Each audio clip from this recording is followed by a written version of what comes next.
So here is another submission for the 100-day art challenge. I'm starting off with a board where I had already painted part of a portrait that I really just gave up on. It was a farmer who I don't know, but I liked the idea of the image and it just wasn't coming together. I didn't really like the composition of the piece and I gave up on it, left it to one side for so long that it just became a spare piece of wood. So what I'm showing you here is how to reuse an old painting if you've abandoned it and you really don't think you're going to complete it. That's what I'm doing here, and I'm glad that I do. What I'm doing is trying to paint part of a garden where I live, but it becomes a fantasy garden because I really just use the reference to kind of anchor certain features in the painting, certain textures and shapes that I'm going to use to make it look legitimate, even though I am going to deviate from that reference as soon as I feel comfortable with what I have. I like this size of board to paint on.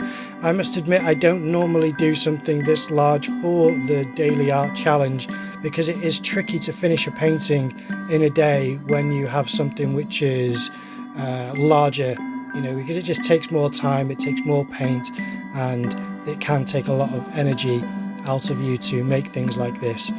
But this was something which I managed to box off and forge ahead and get through it in the time allotted. Here you can see that I'm trying to make certain marks to represent the different types of leaves and greens that I'm mixing. So some greens are very yellow and other greens are a bit warmer and a bit more red, and I like the warmer greens. I think I'm going to try to harness more warmth in the greens that I mix in the future, even if they are more yellow in reality. I think I overdo that mix when I make it, because when I look at other paintings I notice that the warm yellows are really impactful when they are subtly different. I mean, distinct enough that you can identify the different types of leaves that you're looking at, but not to the extent that I'm doing it here because it's a little bit bright. But I still do really enjoy what I actually achieve in this painting, which is rare for me. You won't really very often see me say that I think I've done a good job of a painting. And in this one it's not finished. I'm still going to do more to it before it gets framed and exhibited anywhere, but it's got the majority of it in there. So push comes to shove, if I had to, without enough time, I could put it in a frame and exhibit it now, but I'd certainly want to varnish it because it doesn't have that strength to the pigment that I'd like, because it's acrylic and it does dry a lot more flat than I'd like it to. But here we are, I'm already trying to add in some darker tones, and that's usually how I push ahead with acrylic painting. Is I get down certain amounts of colour and then I try to get some shadow in there so that you can start cutting into that initial few marks that you've made. And this big bulk of green in the centre is just a big furry mass at the moment. It just looks like it is Muppet skin, so that's why I think adding the shadow in there gives you sections of darkness that you can then start to sculpt. And I'm doing the same around the edges, as you can see, because that isn't part where a part of the surface where I want there to be too much detail or interest. I want it to all fade out around the edges, really. Even if you put in certain parts of suggestions, all of the interest should be circling around the centre or certain thirds of the piece. This may not be as compositionally sound as it should be, but it's certainly something which I think is an interesting painting for me. So here's me trying to now draw leaves, or draw around the leaves I should say, with shadow, and that's cutting in, really. You're shaping the main colour with an outside colour, and here I'm using the shadow shapes to try and suggest that there are segments of clumps of leaves in this big section here, and it's going to be the main point of focus because it is in the centre and because it has fairly high contrast in there as well. But there are lots of other interesting parts of the painting that I need to push through, so for now it is just a case of putting in that main bit of work in the middle and then concentrating on the other parts. So I've gone a little bit lower there, but it always drags my attention a little bit higher to try and cut into some of those lower leaves. But you can see the lower part here, I've got a smaller brush, and I'm trying to just dab certain parts in there and not brush too liberally, because I don't want to cover up too much of the lighter colour that I've already established. And it's not so bright. I want the brightest parts to dance around the surface and not be everywhere.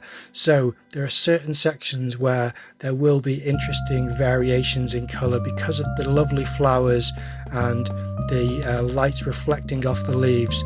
So parts of those are important to put in, but then just as quick as I put them in, afterwards I will need to start covering them up with more washed out, duller colours, so that you can really celebrate that brightness with a bit of balance. If everything's bright, then nothing looks bright, whereas if certain parts are brighter than others, then it really does start to look a bit more special. So that's what I like about this, and you can already see that it has a vibrancy to it, partly thanks to the fact that I have a very bright orange in the background. But I think now that I've covered up that initial portrait, you can already see the potential that it's showing on here. And instead of doing an accurate background where I have a wooden fence or a trellis or anything like that, I decide to put down a very deep red. It's almost going into a warm purple, and I put that back instead because I think there's so much green. You want a complementary colour back there instead of just having a brown, which would be duller.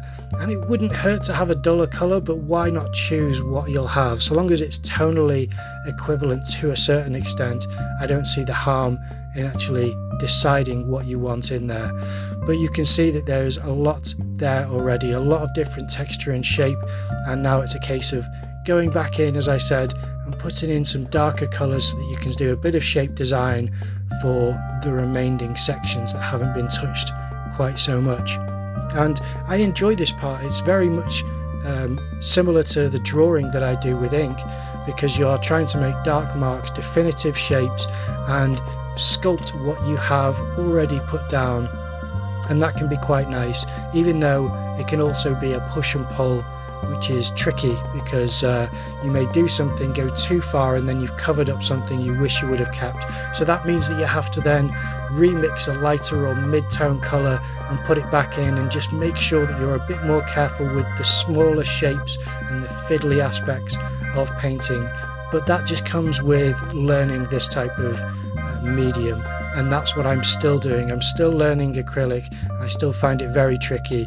There's very few paintings I finished in acrylic because they can be so hard to wield as an effective medium for me in my experience anyway. I think that it's some of the harder paint to use successfully, but it is enjoyable when you do, and the way that I'm using it at the moment I think is quite fun and exciting. And it's just not a formula that I can always follow. Well, it certainly doesn't feel as though it is anyway.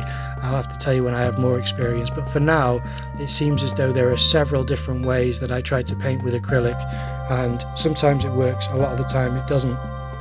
Whereas with oil, I feel as though I get a lot further a lot quicker, and it's enjoyable to use because you feel as though you've achieved a lot immediately.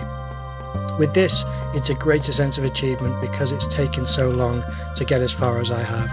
But this is the piece that I have, and I feel quite happy to have done something which looks like somewhat of a fantasy garden, because it is quite different from what I was basing it off, and I still think that it complements the reference image that I started with.